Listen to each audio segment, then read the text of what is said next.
বলছি সরস্বতী পুজো আসছে, তুই আগে থেকেই বলে দিচ্ছি, কুজো সিজো ভুইচো না, কুচো যোগ শোভিত, বিনা পুস্তক রঞ্জিত হস্তে না, বিনা রঞ্জিত পুস্তক হস্তে।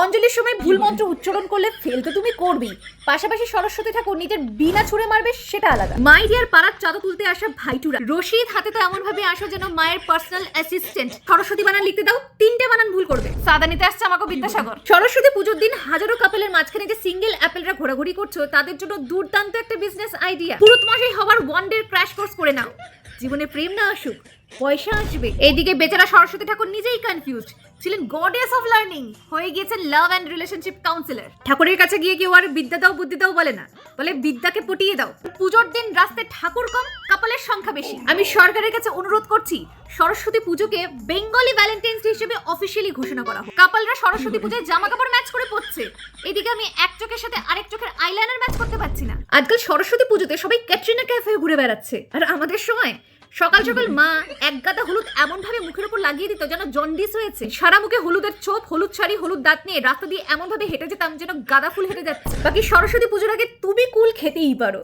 দেখো, সারা বছর পড়াশোনা না করলে এমনিও তুমি ফেল করবে, অমনিও ফেল করবে। সরস্বতী ঠাকুরও তোমাকে বাঁচাতে পারবে না, তাই বলছে গিয়ে পড়তে বসো।